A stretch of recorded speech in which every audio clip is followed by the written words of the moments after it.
Hello,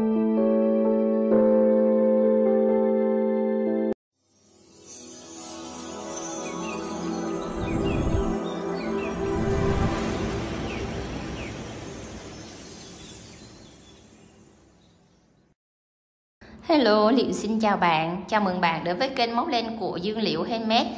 Video này Liệu sẽ hướng dẫn bạn móc một cành hoa linh lan hay còn gọi là hoa chuông kiểu mũi hạt bắp. Rồi thì để em hoàn thành cái mẫu hoa chuông này, các bạn sẽ chuẩn bị cho mình là 3 màu len nha các bạn. Và cái màu mà chủ đạo làm bông hoa này thì các bạn sẽ chuẩn bị màu tự do. Thì mình hướng dẫn cho các bạn hôm nay đó là len Miu Cotton loại 50g mát đen đó. Cái màu bông hoa nó rất là nhiều màu, thì các bạn cứ chọn những cái tông màu nào mà nó hợp với hoa linh lan thì các bạn chuẩn bị nha. Và chuẩn bị thêm cho mình màu xanh. Màu xanh thì mình chuẩn bị xanh nhạt hay xanh đậm gì cũng được, tùy vào cái phần hoa để mình phối cái phần lá cho nó hợp nha. Và cái phần nhụy này này, cái nhụy vàng vàng này thì mình phải lấy vào cái len Miu bò mã 04, cái len vàng tươi á, để nó nổi bật cái phần nhụy của mình lên nha. Và kim móc thì mình chuẩn bị kim 2.5 là được. Thì mình hướng dẫn hôm nay đó là cái kim thần thoại của mình, đó là kim 2 đầu cán nhựa, đầu 4/0 thì tương ứng với 4/0 là 2.5mm ha. Thì các bạn chuẩn bị kim 2mm hoặc là 3mm thì nó cũng ra kích cỡ bông như vậy. Chuẩn bị thêm kim khâu len, kéo cắt len cho mình, là một cái dụng cụ không thể thiếu để chúng ta hoàn thành cái mẫu hoa này nữa. Đó là kẽm lá và kẽm cành nha. Đây, cái kẽm cành các bạn phải chuẩn bị cho mình cái thân kẽm là dài là 40cm. Tại vì cái hoa chuông này nó rất là dài, cành 40cm nhé các bạn. Và kẽm để chúng ta nẹp lá. Rồi thì toàn bộ những dụng cụ nguyên liệu len kim móc này thì Liễu đều có bán ở shop, và đều để cái link ở dưới bài mô tả. Các bạn kích vào link của Shopee hoặc Lazada để chúng ta chọn mua những dụng cụ nguyên liệu mình học móc cái mẫu hoa chuông hoa linh lan cực kỳ cưng này các bạn nha. Rồi chúng ta cùng vào phần bài học thôi nào. Đầu tiên mình sẽ làm phần đài hoa trước. Các bạn lấy xì len màu xanh và tạo cho mình một vòng tròn ma thuật. Móc lên một mũi móc xích, móc vào trong vòng tròn này 5 mũi đơn. 1 2 3 4 5. Mình siết cái sợi len ngắn này cho chặt lại để tạo thành một vòng tròn ma thuật khép kín. Và móc một mũi dời vào tại cái đỉnh của trong móc mũi đơn đầu tiên này. Đâm kim vào trong móc đầu tiên đây, kéo lên qua và kéo lên qua luôn 2 vòng là chúng ta đã xong hàng đầu tiên. Lên hàng thứ hai các bạn lên cho mình 1 xích, 2 xích và đâm kim vào tại cái trong móc lên xích đó luôn. Kẹp cái sợi len thừa này vào, móc lên một mũi kép, móc một xích, ngoắt sợi len, đâm kim vào trong móc thứ hai, một mũi kép. Xong rồi móc một xích và đâm kim vào trong móc thứ ba, một mũi kép, móc một xích. Cứ mỗi trong móc chúng ta móc một mũi kép và cách một xích, một kép, một xích. Mình móc cho đến chân cuối nha, một kép một xích, cứ như vậy đó. Rồi tại chân cuối cùng này thì chúng ta đã có 1 2 3 4 5 và mình sẽ móc thêm một cái chân cuối. Chân cuối là cái chân mà chúng ta lên mũi xích nè, các bạn sẽ móc thêm vào ở cái chân cuối đó một mũi kép nữa.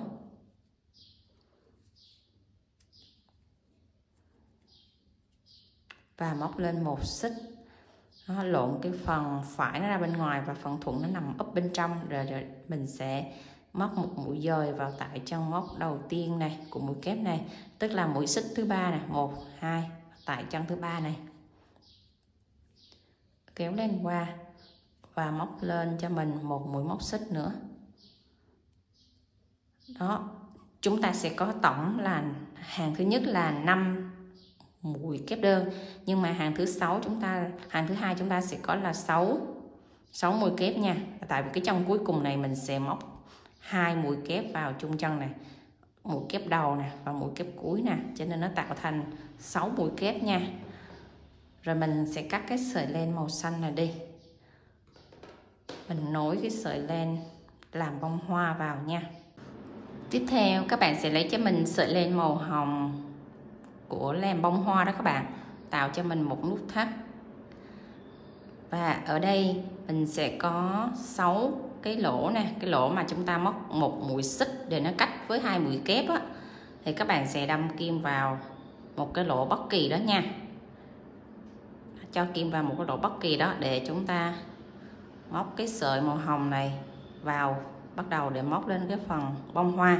Và lưu ý là cái phần bông hoa ở cái sợi hồng này các bạn sẽ móc cao tay, tức là cái sợi len đó mình sẽ kéo cao lên chút xíu để cho cái phần búp hoa của mình nó nở ra nó mới đẹp ha.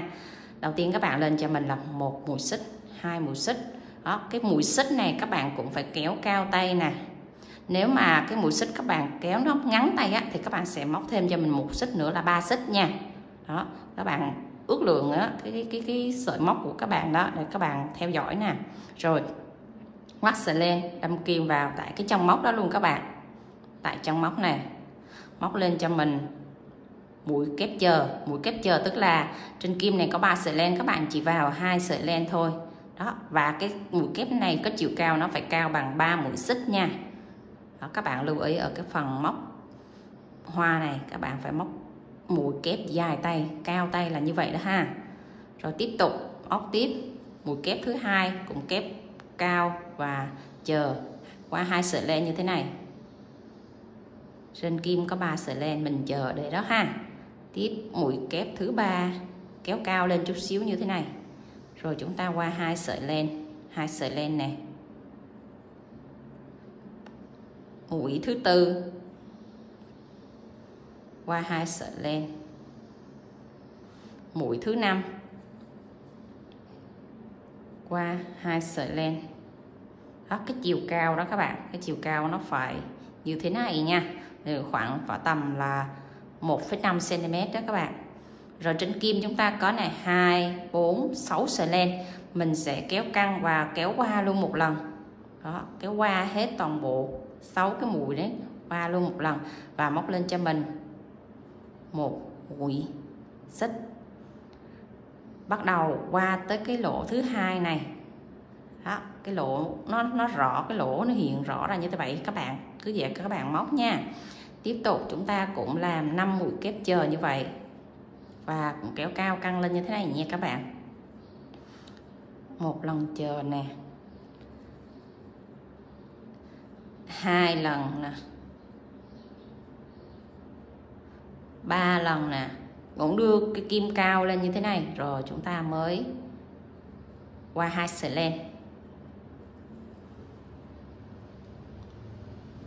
4 lần, 5 mũi kép ha, 2, 4, 5 nè. Và trên kim có 6 sợi len, mình kéo thật căng cái kim và móc qua cho mình hết 6 sợi len đó. Xong rồi các bạn móc lên một mũi xích và đâm kim vào tại cái lỗ thứ 3 này. Ở đây có một mũi xích lên nè, cái phần đường xích lên và cái mũi kép này đó, nó tạo cái đây là một chân móc riêng biệt, nó tạo thành một lỗ nha các bạn. Đó, chứ các bạn đừng có móc vào cái phần giữa này, nó không phải, cái lỗ nó nằm ở phía dưới này nha. Đó, các bạn sẽ móc tương tự như vậy cho 4 chân móc còn lại, là 4 cái lỗ còn lại đó. Các bạn cứ móc kéo cao cái mũi móc cái kim lên như vậy ha các bạn. Đó, nó chiều cao nó phải đạt thì cái bông của mình nó mới đẹp. Ở cái lỗ thứ 3 này các bạn cũng móc tương tự như 2 cái búp đầu mình hướng dẫn. Rồi các bạn sẽ móc tiếp cho mình 3 cái lỗ còn lại như vậy để tạo thành 3 cái phần búp nữa các bạn nha. Mình móc đến cái lỗ thứ 6 rồi và chúng ta cũng móc một mũi xích lên nè Và để tạo thành một vòng tròn khép kín giữa hai cái búp này với nhau thì các bạn sẽ móc một mũi dời vào tại cái đỉnh của mũi xích này nè các bạn. Mỗi búp hoa này nè nó có một cái mũi xích ở trên đỉnh đầu đó, thì chúng ta sẽ đâm kim vào tại cái đỉnh đó nha, kéo qua một mũi dời là mình đã xong, tạo xong cái phần búp. Rồi tới giờ mình tạo tới cái phần rìa nở của bông hoa, các bạn sẽ lên cho mình một mũi móc xích, và ở sau cái búp này, mỗi cái búp nó có một cái khoảng cách này nè các bạn, một khoảng cách này, hai khoảng cách hở đó, mình sẽ móc vào cái khoảng cách đó nha, móc vào đây một mũi đơn, và tại một cụm này các bạn sẽ móc tiếp cho mình nè mũi nửa kép, đến mũi kép, một mũi kép nữa, rồi hạ xuống mũi nửa kép, và mũi cuối cùng là mũi đơn. Đó, mình đã tạo xong một cái phần rìa của cánh hoa. Thì các bạn sẽ lưu ý cái phần rìa của cánh hoa nó có công thức vậy: đơn, nửa kép, hai kép, nửa kép, đơn. Đó, hai cạnh này là đơn nè, tiếp tục tới hai cạnh này là nửa kép, và chính giữa đây là hai mũi kép. Đó, nó rất dễ nhớ các bạn nha. Rồi để qua tới cái cạnh thứ hai thì cũng là cái lỗ giữa hai cái búp hoa này, các bạn cũng móc một cụm tương tự như vậy. Đầu tiên là qua mũi đơn trước, tới mũi nửa kép, tới hai mũi kép,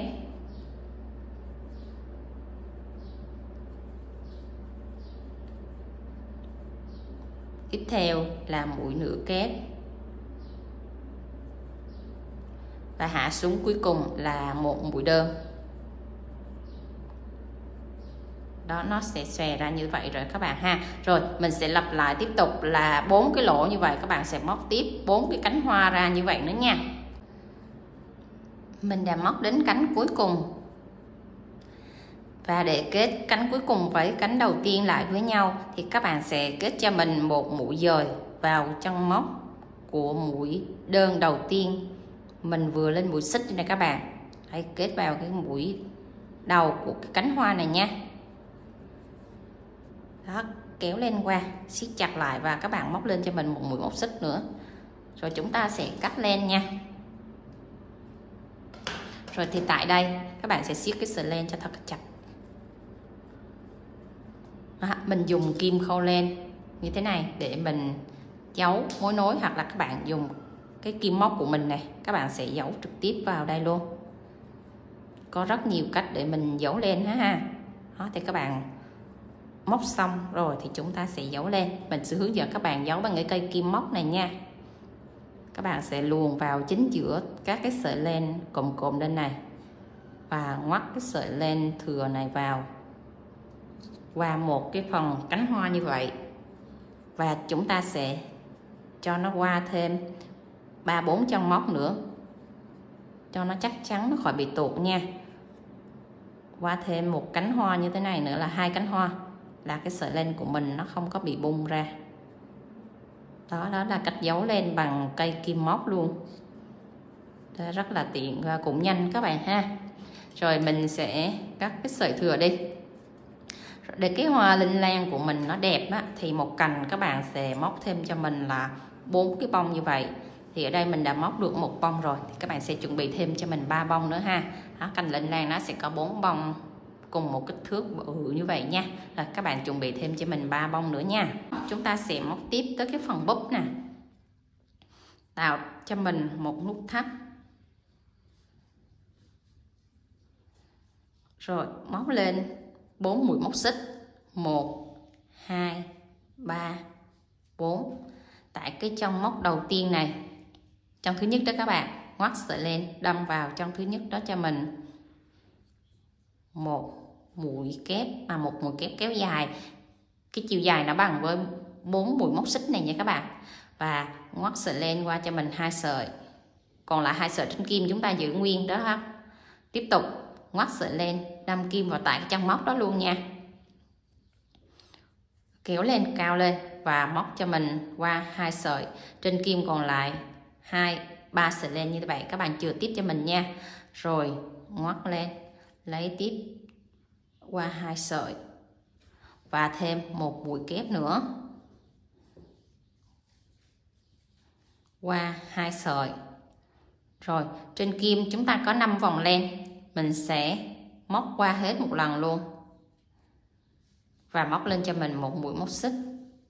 Đó, 4 mũi kép dồn giống như tạo thành một hạt bắp đó các bạn. Và móc lên cho mình là 1 xích, 2 xích, 3 xích. Tại cái chân mà chúng ta lên một mũi xích ở cái nụ hoa bên này nè, các bạn sẽ đâm kim vào tại cái đỉnh của nụ hoa này nha. Cũng tạo cho mình một cụm là 4 mũi kép chờ như vậy nữa. Đó, 2 sợi len chờ ra. Qua 2 sợi len chờ lại 2 mũi ha. Qua 2 sợi len chờ là 3 mũi kép, thêm một mũi kép nữa. Qua 2 sợi len chờ. Rồi, tổng trên kim có 5 sợi len này, chúng ta sẽ dồn lại và móc lên cho mình một mũi móc xích. Rồi tại hai cái phần này là hai cái phần thuận nha, mình sẽ úp hai cái phần ngược này vào bên trong nè, hai phần thuận nó ra ở phía bên ngoài. Và mình sẽ móc một mũi dời vào ngay chân móc đầu tiên này nè các bạn. Cái chân mà chúng ta móc một mũi xích rồi móc 4 mũi kép vào chung một chân móc đó. Đó, các bạn sẽ kéo lên qua để mình dời hết qua bên này nè các bạn ha. Đó, dời qua luôn như vậy. Xong rồi các bạn móc lên cho mình một mũi móc xích. Móc như vậy á, để cho hai cái phần búp này nó sẽ bo tròn lại nhau đó các bạn. Và mình sẽ cắt lên nha. Rồi các bạn sẽ móc tương tự như vậy cho mình một chiếc búp nữa mà là màu xanh của lá nha. Đó, để nó tạo thành hai cái búp. Móc xong rồi thì mình thấy cái búp nó sẽ tròn như thế này nha. Bắt đầu chúng ta làm tới phần nhụy hoa. Thì cái phần nhụy hoa đó, đầu tiên làm phần nhụy thì chúng ta phải cắt kẽm trước nha. Cái cây kẽm mình mua về nó nguyên thủy là nó sẽ có chiều dài như vậy. Và mình sẽ cắt đôi nó ra. Cắt đôi nó ra xong rồi chúng ta sẽ cắt làm tư. Đó, cắt làm tư như vậy là nó sẽ vừa với hai đoạn bên này, hai đoạn bên này là thành 4 cái bông hoa nha.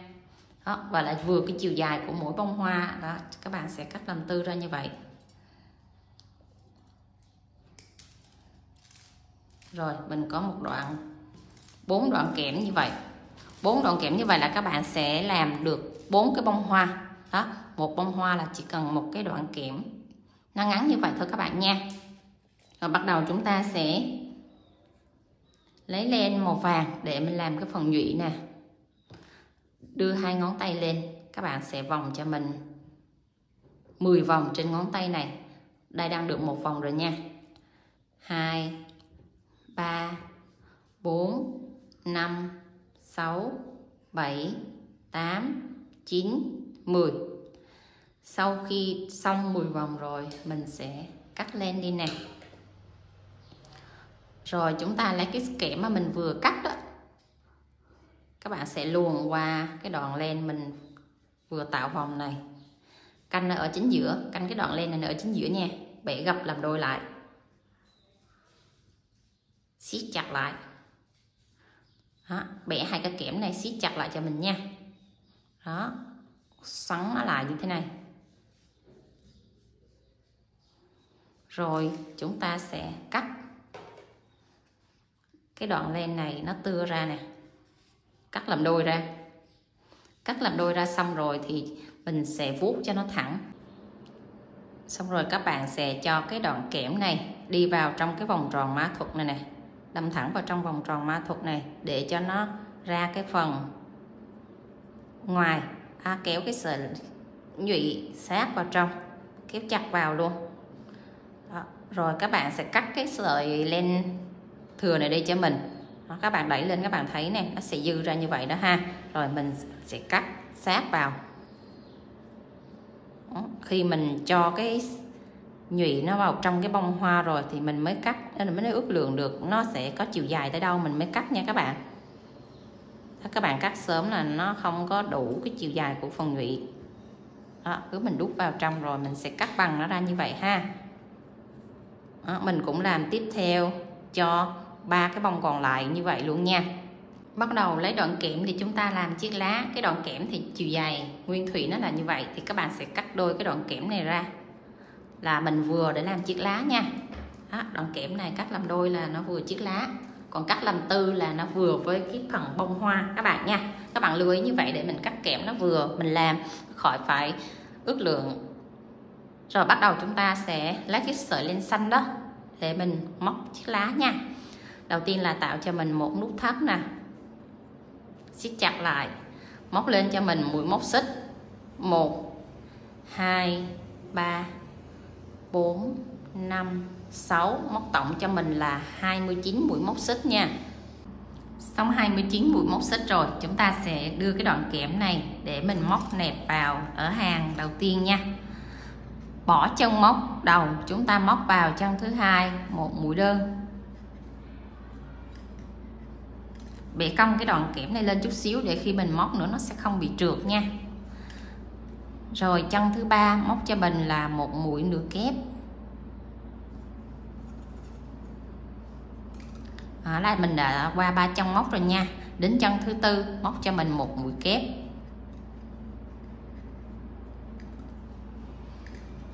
Chân thứ năm móc tiếp một mũi kép. Rồi các bạn sẽ móc đều cho mình là mỗi chân móc một mũi kép như vậy. Ở đây mình đã móc được 3 mũi kép rồi thì các bạn sẽ móc tiếp cho mình 17 mũi kép nữa. 17 mũi kép nữa. Rồi còn lại 6 chân móc cuối mình sẽ dừng lại để các bạn, mình hướng dẫn các bạn móc tiếp cái phần bo của cái cuốn lá nha. Mình đã móc xong 20 mũi kép, rồi còn lại 6 chân móc này các bạn sẽ bắt đầu hạ xuống từ từ cho mình mũi nửa kép nha. Mũi nửa kép đầu tiên, mũi nửa kép thứ hai, mũi nửa kép thứ ba, và ở đây còn lại 3 chân móc nè, các bạn sẽ hạ xuống cho mình bằng mũi đơn nè. Mũi đơn chân đầu tiên, mũi đơn chân thứ hai, và chân cuối cùng này các bạn sẽ móc cho mình là 3 mũi đơn vào chung một chân móc. Một đơn,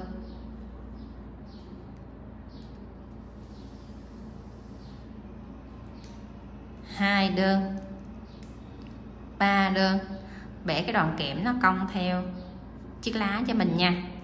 Đó, để mình móc ở mép bên phải này cho nó dễ nè. Và mép bên phải này chúng ta móc công thức như thế nào thì mép bên trái các bạn sẽ móc tương tự như vậy cho mình nha. Rồi chúng ta sẽ bắt đầu móc tiếp ở chân đầu tiên của mép bên trái này một mũi đơn. Chân thứ hai cũng một mũi đơn để nối xứng với mép bên phải. Xong 2 mũi đơn rồi chúng ta sẽ móc tiếp 3 mũi nửa kép, một mũi nửa kép, 2 mũi nửa kép, 3 mũi nửa kép. Rồi mình sẽ móc tiếp 20 mũi kép tương xứng như mép bên phải này và hạ xuống đây.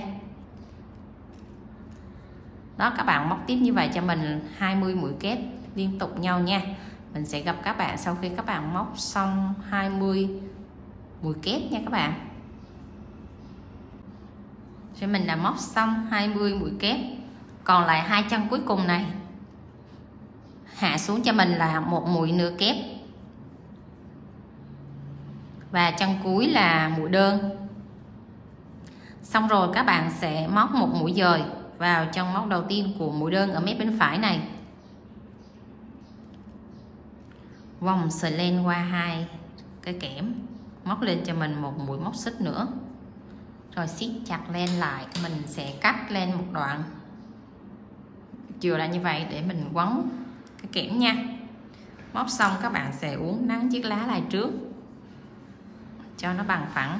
Ở cái đầu này nè, các bạn sẽ bóp cái kẽm này cho nó nhọn lại chút xíu, tạo cái phần nhọn của chiếc lá đó các bạn. Rồi cái phần cuối đây mình sẽ dùng cái đoạn len mình vừa cắt đó, các bạn sẽ quấn siết chặt lại nha, siết chặt hai cái đoạn kẽm này lại, rồi cột guốc nó vào trong hai cái kẽm này luôn. Đó, một cái cành hoa linh lan thì các bạn có thể chuẩn bị cho mình là một chiếc lá hoặc là hai chiếc lá nha. Bắt đầu chúng ta làm tới công đoạn là quấn kẽm vào trong búp và hoa nha. Mình sẽ cho cái kẽm vào cái mũi xích đầu tiên của búp bên này và mũi xích đầu tiên của cái phần búp bên này. Đó, hai cái mũi xích nó nằm ở dưới cuối cùng đó các bạn. Cho kẽm qua như vậy ha, và bẻ nó nằm lại ở chính giữa. Rồi nắn cho cái búp nó tròn lên như vậy. Và bắt đầu chúng ta lấy cái sợi len màu xanh mình làm chiếc lá đó, mình sẽ quấn tạo cành. Và khi quấn thì các bạn sẽ để cái đoạn len ngắn này nó cùng với chiều dài của cái thân kẽm này luôn ha. Là mình vừa giấu cái sợi len nó vào đây mà mình vừa chèn cái sợi len này đi cùng với cái thân kẽm để cho cái thân kẽm này nó chắc chắn nó mập lên chút xíu đó, là để cái nhụy của mình nó sẽ chắc, nó không có mỏng manh đó nha. Đó là mình sẽ nẹp toàn bộ cái sợi len này quấn vào trong cái thân luôn, mình không có cắt len nha. Và cái sợi xanh này nó phải nằm như thế này ha, nó phải dài bằng cái đoạn kẽm hoặc dư ra chút xíu như vậy. Rồi bắt đầu chúng ta sẽ quấn tạo hình nè, quấn ngay tại cái mũi xích đó các bạn, sát vào, quấn chặt cho mình 3 vòng đó, để siết chặt để nó tạo cái búp này nó nó sẽ tròn lên như vậy ha. Rồi xong chúng ta sẽ quấn xuống phía dưới này, quấn đều tay như vậy cho mình nha.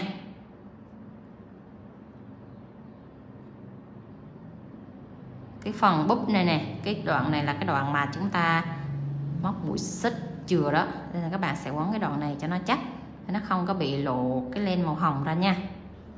Rồi mình cứ quấn đều như vậy cho đến hết cái đoạn kẽm cho mình.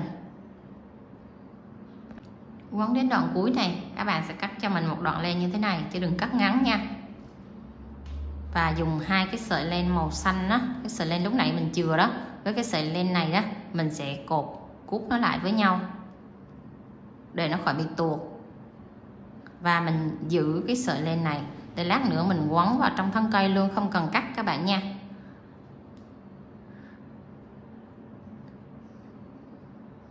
Đó, với cái búp màu xanh này các bạn cũng sẽ chèn kẽm vào tương tự như vậy cho mình nha.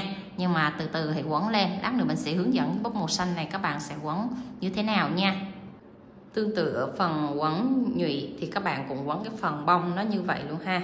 Đó, các bạn để cái sợi len này vô, chừa nó một đoạn ra như thế này. Rồi chúng ta sẽ quấn quanh cái phần đài này cỡ 3 vòng cho nó chắc nè. Rồi các bạn sẽ quấn đều tay xuống cho hết cái đoạn kẽm này nha. Quấn cái đoạn kẽm này mình quấn có chiều dài cỡ tầm 5 cm nha. Rồi đến đoạn cuối này nè, các bạn sẽ cắt cho mình một đoạn len ra dài như vậy khoảng tầm 5 cm. Các bạn đừng có cắt ngắn nha. Rồi dùng cái sợi len mình chừa lúc nãy và cái sợi len này mình sẽ cột guốc lại với nhau như thế này.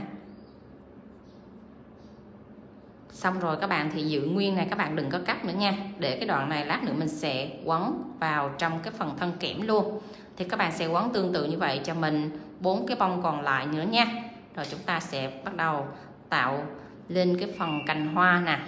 Phần búp xanh này thì chúng ta sẽ bắt đầu quấn từ cái phần búp này xuống cho toàn bộ cái thân cây luôn. Cái thân cây hoa của mình nó rất là dài, cho nên là chúng ta sẽ dùng một cái sợi len dài để mình quấn từ đầu của cái phần búp xanh này xuống phía dưới nha. Đây mình cũng chừa một cái đoạn len này xuống đây đó, để mình vừa giữ nó mà vừa tạo cho cái phần búp này nó chắc chắn nè. Quấn y chang như cái phần búp hồng mình hướng dẫn nha các bạn. Đó, quấn nó xuống có chiều dài khoảng tầm 7 cm nha các bạn. Quấn có chiều dài cỡ tầm 7 cm như thế này rồi, các bạn sẽ đưa cái đoạn cái cây kẽm mà chúng ta tạo cành đó, các bạn sẽ đưa vào tại đây. Và đưa vào đây rồi mình sẽ dùng hai cái kẽm của cái phần búp đó, mình sẽ quấn chặt nó lại như thế này để nó giữ cái đoạn kẽm này nó nằm vào trong cái phần búp mà nó không có bị bung đó các bạn. Đó, các bạn sẽ quấn chặt nó lại như vậy nha. Và muốn cái đoạn kẽm này mình xài một thời gian nó không bung á, thì các bạn sẽ cho một ít keo vào. Nhược điểm của cái hoa linh lan là cái phần búp này nó sẽ nằm ở trồi ra, cho nên là khi mà xài một thời gian nó dễ bị bung so với cái cây kẽm này nè. Cho nên là mình sẽ chích một cái đoạn keo nó chắc cho nó bo vào trong cái thân cây, và cái sợi len này mình sẽ quấn chặt lại tại cái đoạn này. Đó, các bạn lưu ý cho mình ha, để nó không có bị bung cái đoạn kẽm này. Khách hàng xài một thời gian nó không có bị bung ra nha các bạn. Đó, nhớ là các bạn quấn cái đoạn này cho thiệt là kỹ cho mình nè, kỹ mà phải cho keo nữa thì nó mới dính chặt lại. Đó, ngay cái đoạn đỉnh đầu này. Rồi các bạn quấn chắc cho mình thêm 2-3 vòng nữa cho nó giữ keo nó nằm im vào cái vị trí giữa cái kẽm và cái phần nhụy này nha. Nhớ là siết cho thật là chặt các bạn nha. Cái đoạn này, cái vị trí này các bạn phải quấn cho thiệt là kỹ, cho thiệt là chặt cho mình nha. Đó, siết chặt thật chặt lại. Đó, cái thân cây này nó bo chặt vào trong cái đoạn kẽm này rồi thì nó sẽ không có bị bung. Mình xài lâu nó cũng không có bung ha. Từ cái đoạn kẽm này các bạn sẽ quấn cho mình khoảng tầm là 2,5 cm. Rồi các bạn sẽ đưa cái phần búp màu hồng vô ha. Cái phần búp màu hồng này thì các bạn cũng chừa một cái đoạn cong cong nó như vậy. Chừa cái đoạn cong nó khoảng tầm 4 cm nha. Đó, mình sẽ quấn cái búp màu hồng này vào đây tiếp tục. Các bạn cũng siết cho chặt lại để đưa cái búp màu hồng này nó chắc vào trong cái thân kẽm luôn. Khoảng cách giữa cái búp màu hồng này cho đến cái phần bông hoa này thì các bạn sẽ cho cái khoảng cách nó khoảng tầm là 2,5 đến 3 cm nha. Rồi chúng ta sẽ đưa cái phần bông này vào. Đó, khi đưa cái phần bông này vào thì các bạn phải cột chặt ở cái vị trí nó tiếp xúc với nhau, và cái phần nụ này này các bạn phải để cái phần bông này nó cùng chiều với cái phần nụ nha. Đó, nó sẽ ngửa ra như vậy đó. Rồi tại cái vị trí đây các bạn sẽ cột chặt thật chặt vào cho mình nha. Đưa cái phần bông vào thì các bạn phải siết chặt nó khoảng 3 vòng trước cho nó thật là chắc. Rồi các bạn mới quấn tiếp theo như vậy nha. Đó, và khoảng cách ở giữa các cái bông thì các bạn cũng cho khoảng cách nó như vậy nha, cỡ 2,5 đến 3 cm. Rồi các bạn sẽ quấn tiếp một bông vào cho mình nữa như vậy. Đó, các bạn sẽ quấn tiếp 4 bông nó nằm trên cùng một hàng như vậy, và khoảng cách nó bằng nhau như vậy cho mình luôn ha. Lưu ý khi mình quấn là các cái đoạn kẽm của cái phần bông hoa và cái sợi len dư của phần bông hoa này thì các bạn sẽ quấn nó vào trong cái thân kẽm luôn. Đó, để nó tạo cái phần cành này nó mập mà nó vừa đều, nó không có bị đoạn mập đoạn ốm gì hết nha. Đó, các bạn sẽ đưa tiếp cái phần bông này vào cho mình nữa, và khoảng cách cũng như mình vừa hướng dẫn như vậy đó. Đó, cái đoạn kẽm này các bạn cứ đưa nó chạy song song tiếp theo cái phần thân kẽm này luôn, chứ các bạn không cần phải cắt nó đi nha. Nó chạy song song như vậy là cái thân kẽm của mình nó sẽ mập đều đó các bạn. Rồi cứ vậy quấn tiếp theo cho mình như vậy luôn các bạn nhé. Và các bạn nhớ là quấn nó phải thật là chắc tay. Đó, chứ để mà nó lỏng tay ở cái đoạn nào là cái phần bông của mình nó sẽ bị lung lay, nó sẽ bị xúc nó không có bị chắc chắn nha. Đó, nhớ là các bạn phải siết thật căng cái phần vô bông này cho mình nha. Rồi khi đưa xong 4 phần bông hoa vào thì các bạn sẽ đưa tiếp chiếc lá, và khoảng cách của chiếc lá nó cũng giống như khoảng cách của các cái bông hoa như vậy nha. Và chiếc lá cái phần mà mặt thuận này nè, mặt ngược đây, mặt thuận này các bạn sẽ áp vào trong cái phần thân kẽm, và chiếc lá nó sẽ nằm ở phía sau cái bông hoa. Đó, các bạn sẽ áp vào đúng cái vị trí như vậy nha. Và cái phần kẽm dư và phần lá dư này các bạn sẽ quấn tiếp tục vào trong cái phần thân kẽm này luôn, chứ các bạn đừng có cắt. Đó, để cho tạo cái cây của cái cành hoa này á, nó mập mà nó chắc chắn. Đó, khi các bạn quấn luôn cái len thừa và cái kẽm dư á, thì các bạn thấy cái thân cây này nó mập mà nó sẽ đều từng đoạn này, nó rất là đều, nó không có đoạn to đoạn nhỏ như vậy ha. Đó là cái thủ thuật riêng để mình hướng dẫn các bạn làm cái phần hoa này nó đẹp và nó thẩm mỹ đó ha. Rồi mình quấn tới đoạn cuối luôn cho mình nha.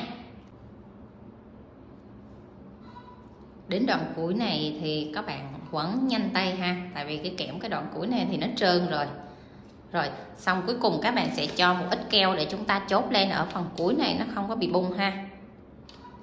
Đó, nhớ cho một ít keo vào và bắt đầu chúng ta quấn thêm 3 vòng nữa. Rồi keo nó khô chút xíu, chúng ta dùng tay bóp chặt cái phần keo này cho nó bo vào trong cái phần thân kẽm luôn. Và mình cắt cái sợi len này nữa là chúng ta quấn xong cái phần kẽm nha. Đó, cái cành len lan này quấn nó hơi lâu, hơi kỹ chút xíu, cho nên các bạn phải lưu ý nha. Rồi quấn xong rồi chúng ta sẽ điều chỉnh các cái lá và cái phần bông hoa lại. Hoa thì mình sẽ vẽ nó cong cong hướng về một chiều như vậy, và khoảng cách nó phải bằng nhau, nó đều ở trên một hàng thẳng như vậy ha. Đó là mình đã hướng dẫn các bạn móc xong cành hoa chuông, hoa linh lan, mũi hạt bắp. Đó, rất là đẹp các bạn ha. Rồi các bạn thấy video này hay nhớ cho mình xin một like với nha, và để lại bình luận bên dưới nếu có cái đoạn nào mà các bạn chưa hiểu á, các bạn thắc mắc á, các bạn cứ bình luận, các bạn hỏi rồi mình sẽ trả lời để hướng dẫn các bạn móc xong cái cành hoa linh lan này nha. Rồi bye bye các bạn, hẹn gặp lại các bạn ở những video sau nha. See you.